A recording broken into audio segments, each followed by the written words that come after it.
Hi friends, welcome to my channel. நான் நல்ல சோமா இருக்கிறேன். நீங்கள் எல்லாரும் அப்படி நல்ல சோமா இருக்கிறீங்களா? இது என்னோட பருத்தித்துறை ரெசிபி தோசை இல்ல. என்னோட மதர் இன் லோட ரெசிபிலான ஒரு தோசை தான் இந்த மஞ்சள் தோசை. இந்த தோசை நல்ல டேஸ்டான ஒரு தோசை தான். சம்பல் இல்லாமலே இதை பிச்சு பிச்சு சும்மாவே சாப்பிடக்கூடிய ஒரு தோசை. செவ்வாய் வெள்ளிக்கிழமை என்று சொன்னால் நிச்சயமா என் மாமி இந்த தோசை தான் இரவு சாப்பாட்டுக்கு செய்வா. சில ஆட்கள் தோசை சாப்பிட்டால் தங்களுக்கு கேஸ்ட்ரிக் ப்ராப்ளம்னு சொல்லுவாங்க. ஆனால் இந்த தோசையை சாப்பிட்டீங்களா நிச்சயம் உங்களுக்கு கேஸ்ட்ரிக் ப்ராப்ளம் ஒன்று கூட வரமாட்டுது. ஏனென்று சொன்னால் இந்த தோசைக்குள்ள நாங்கள் சேர்த்திருக்கிற சாமான்கள் என்னென்ன என்றதை நீங்கள் வீடியோக்குள்ள வந்து பார்த்தீங்களென்று சொன்னால்தான் தெரியும். எப்படி செய்கிறதுன்றதை வீடியோக்குள்ள வந்து பாருங்க. இந்த வாட்டர் டம்ளரால் 2½ கப் அவிச்ச கோதுமை மாவுக்கு நாங்கள் 1½ டீஸ்பூன் மஞ்சள் தூள் போட்டு ஒரு 200 மில்லி லிட்டர் தண்ணி விட்டு வடிவா கரைச்சி வைப்போம்.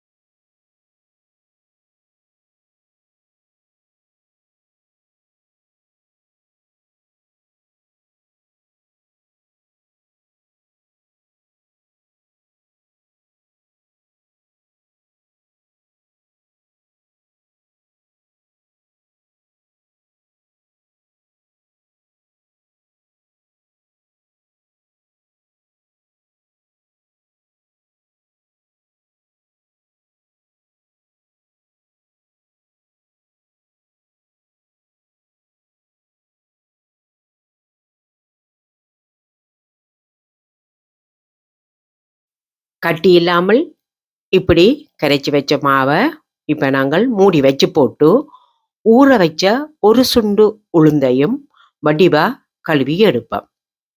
வெள்ளை உளுந்தை விட இந்த கோதுள்ள உளுந்து தான் நல்ல சாஃப்டா எங்களோட தோசை இருக்கும். அதோட நல்ல பசையாவும் இருக்கும்.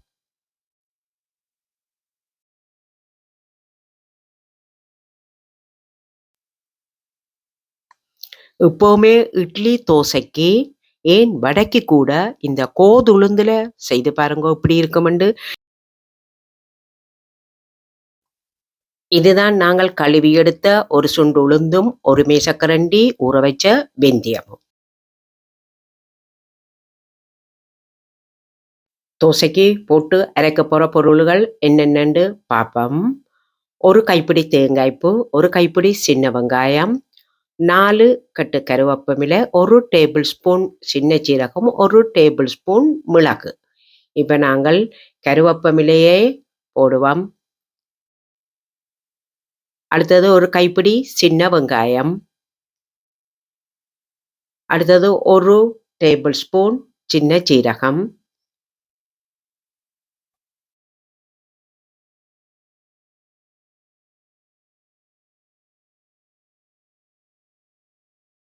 ஒரு டேபிள் ஸ்பூன் மிளகு, ஒரு கைப்பிடி தேங்காய் பூவையும் போட்டு ஊற வச்ச உளுந்து வெந்தயத்தையும் போட்டு மிக்ஸி ஜாரில் 1 கப் தண்ணியும் விட்டு வடிவா அரைச்செடுப்பேன்.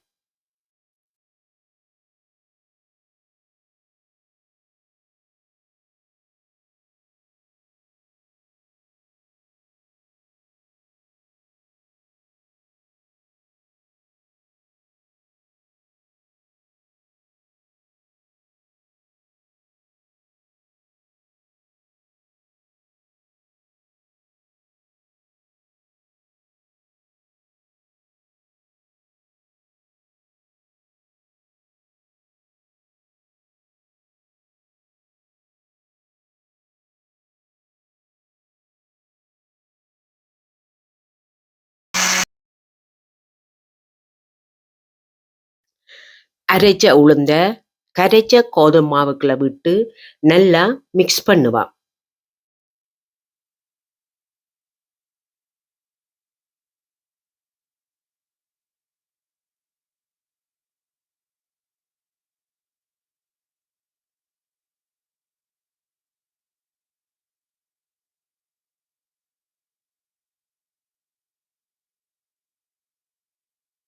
இதை நாங்கள் கையால தான் கரைச்சு எடுக்கிறோம்.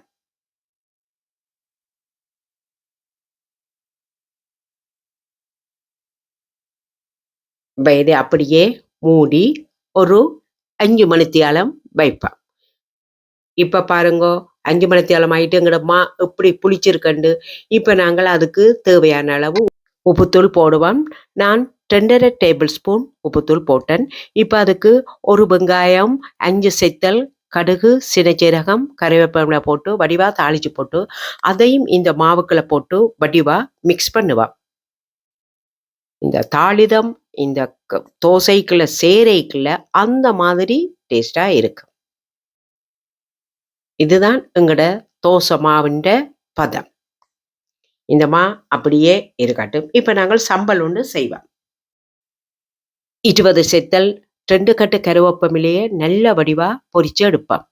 இப்ப அதுக்குள்ள ஒரு வெங்காயத்தை இப்படி சின்ன சின்ன துண்டா வெட்டி போட்டு உப்புத்தூள் போட்டு 1 கப் தேங்காய் பூவும் போட்டு அளவா புளியும் விட்டுட்டு மிக்சி ஜாரில் போட்டு வடிவா அரைச்சு எடுப்போம். வளமையான சம்பல் மாதிரி இல்லை, இந்த தேங்காய் பூ நல்லா அரைவட்டாதான் இந்த தோசைக்கு டேஸ்டாக இருக்கும். ஆனபடியால் நாங்கள் கொஞ்சம் தண்ணி கூட விட்டுத்தான் இதை நாங்கள் அரைக்க வேணும்.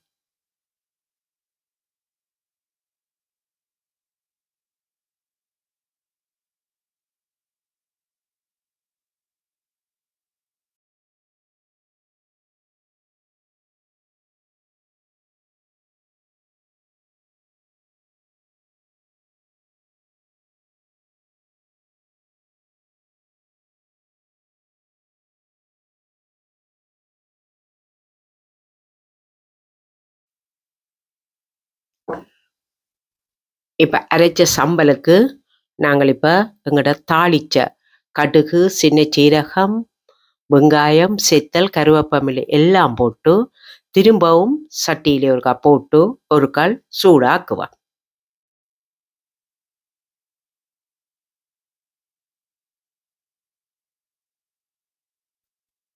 எங்களோட சட்னி எப்படி இருக்குன்னு பாருங்க.